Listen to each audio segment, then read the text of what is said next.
Welcome to the Bushido Gang. What's up, guys? It's Attack on Samurai, and welcome to Smogtours. So this is round one of day 2 for Sun and Moon. So like I mentioned in my last game, this is actually I didn't have an idea of what was going on, but now I actually know what's going on. So for this week, or how Smogtours works, basically there's Smogtours happens like every weekend, or it'll be happening like every weekend for the next 9 weeks. So from Friday to Sunday, you have 2 days you can actually like play games. So and on those in every weekend, like the meta changes up. So right now it's actually Sun and Moon. Next week it's gonna be Oras, and then the week after that's gonna be Black and White, and then it's gonna like reverse, and it's gonna not reverse, but it'll keep doing that for the next 9 weeks. So it'll just be like Sun and Moon again, then Oras, then Black and White, and then so on and so forth. So yeah, it's gonna be happening 3 times. So this is the first cycle and everything. So yeah, I did lose my game last time, but again, I have an option. I do have the option of playing again today or Sunday. So I decided to play today, and this is my my round 1 game. So I actually decided to do a post-com instead of doing a live one, because with post-com it's like easier for me to like go through my thoughts and everything. While doing it live, it would just cause me it would just be a little bit more stressful for me, and it would just require me to think a lot more. So yeah, this is the one I did post-com, and yeah, I actually have a new team as well. So before we get started though, make sure you guys leave a like, comment, subscribe, follow me on Twitter, join my Discord Bushido Gang, and subscribe for some more content. So yeah, so for round 1, I fought this guy, Desert Appear, or his other name is Luigi. So we had our round 1 game, and this is the results of it. So let me actually just hold on, let me pause the recording real quick. Alright, sorry about that little hiccup. I thought something was off, but I guess it's not. So it's probably gonna get cut out anyway. So anyways, let's get the game underway. So yeah, I'm actually gonna switch up sides too, so you guys can see my perspective. So he leads with Tran as I lead with Nidoqueen. Actually, I want to pause about that play. So I led with Nidoqueen because Nidoqueen, as you can see, kind of like pressures him quite a bit.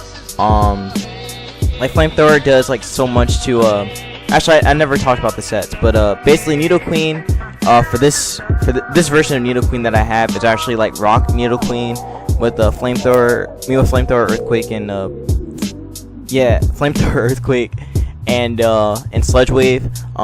Basically this was the rocker on my team.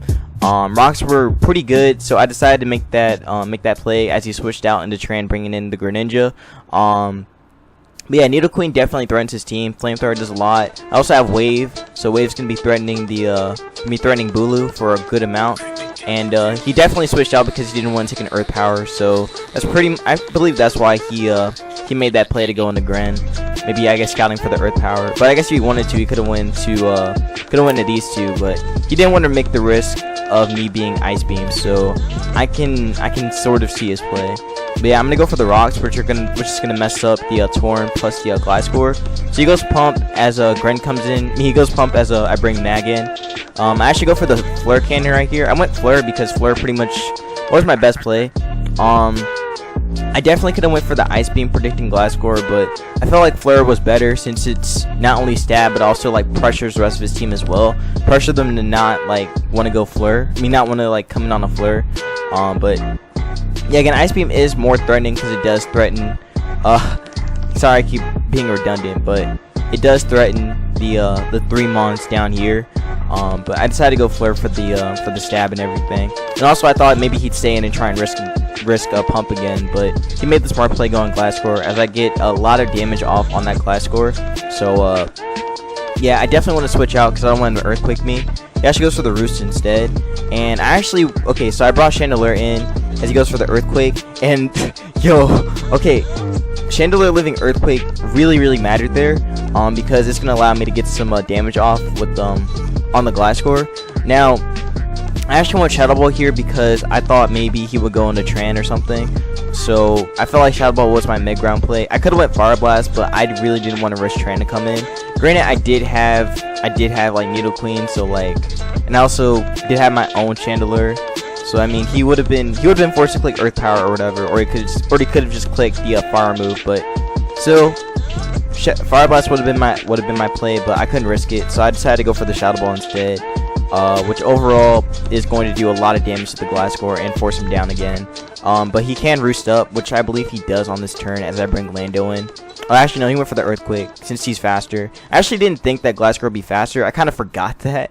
I kind of forgot that Glasgow is like base 95 and everything. So when I saw the Glasgow go Earthquake first, I was just like, wait, oh snap. But yeah, these Glasgows do run speed investment sometimes, but they're pretty bulky and everything and such. So I bring Lando in. I go for the U-turn. I could have went Edge there. Edge honestly would have been an amazing play since it hits everything on his team, but I didn't really want to risk it.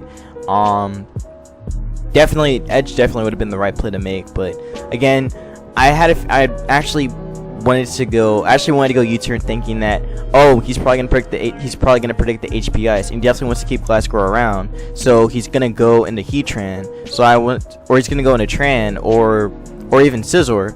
So I decided to bring in my own Scizor on the U-turn. It's actually just Roost instead, so I guess he didn't really care about this Mon dying to HP Ice. So he brings Tran in as I Mega Evolve and go for the U-turn. So U-turn out, bring Mence in. Now Mence, okay, let me talk about Mence real quick. Okay, Mence is a huge threat to his team, and I definitely made the right play capitalizing on it, because like DD just runs through his whole team. Like, I'm actually Flyninum Z on this set. So like I could just Flyninum Z this. Flyninum Z pretty much like guarantees me a KO on whatever comes in. So definitely DD was the right play for me to make right here, because again, like, unless he had HP Ice, he wasn't going to do anything to me. So I do go for the DD as he goes for the Z right here, and the Z is going to do a lot. I was actually kind of scared when I saw the Z. I was just like, oh no, he's stealing him Z. I got caught. But nah, he was the Inferno Overdrive set. So he's going to switch out as I go for Earthquake on the Torn.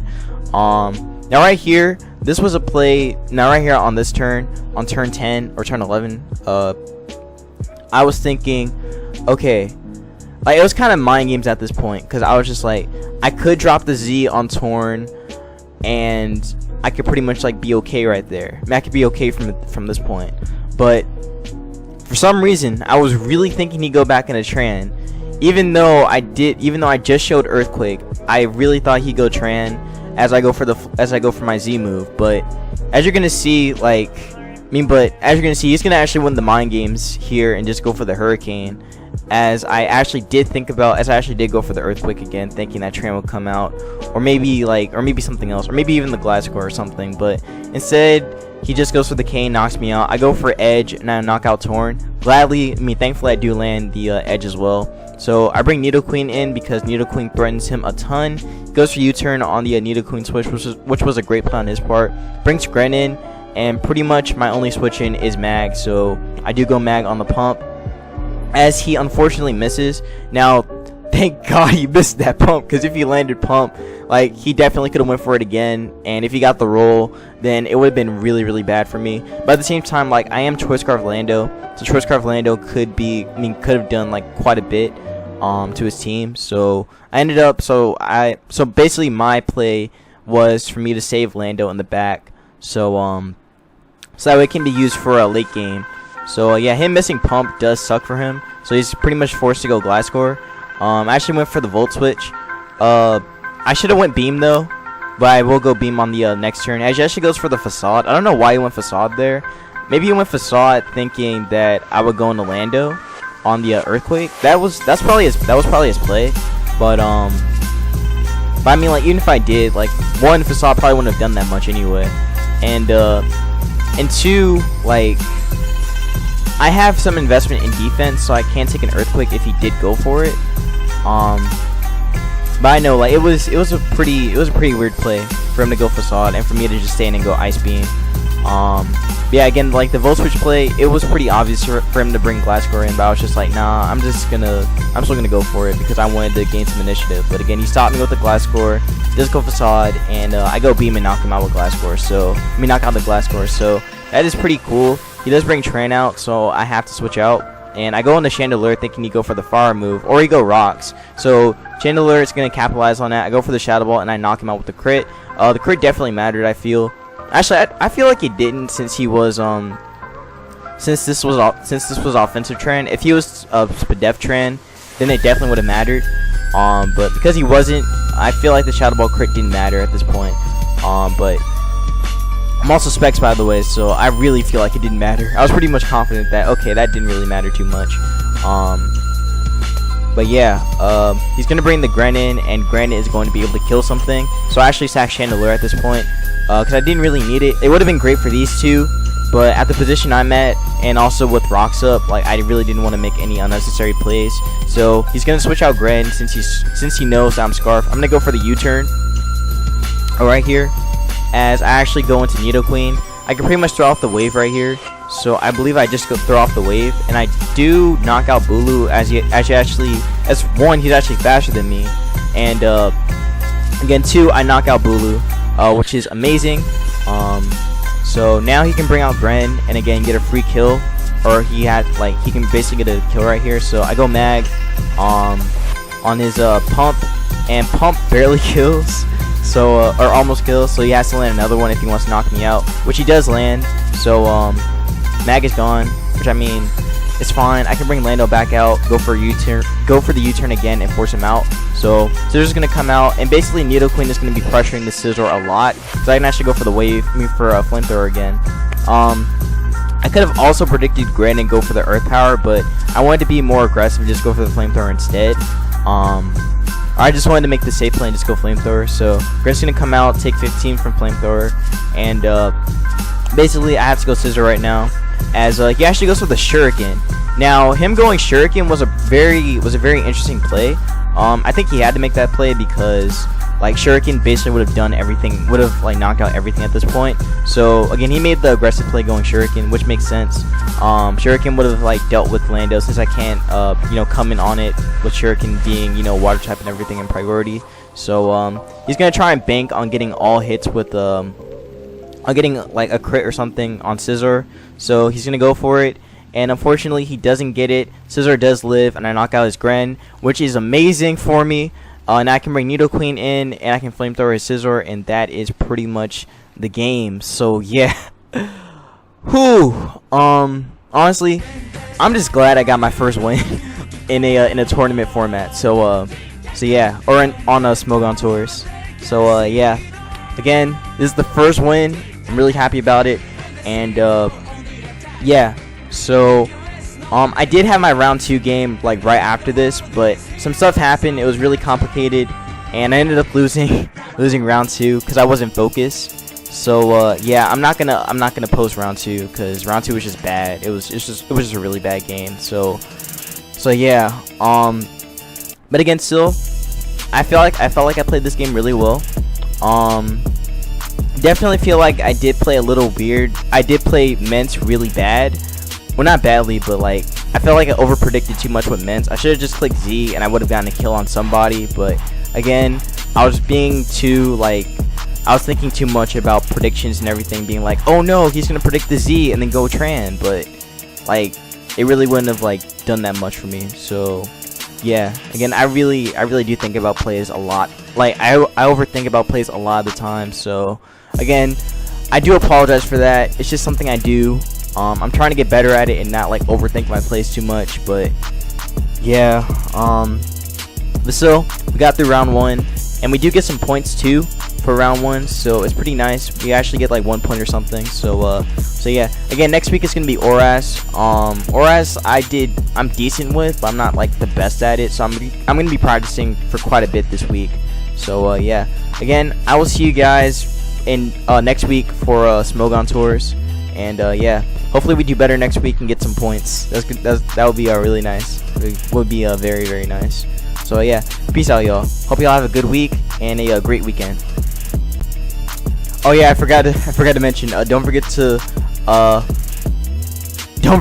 follow me on Twitter, join my Discord, Bushido Gang, and subscribe for some more content. All those links will be down in the description, as well as the music. That will just be like a link, so you guys can like go to the playlist and, you know, listen to the music that I use in my vids. So yeah, peace out, y'all.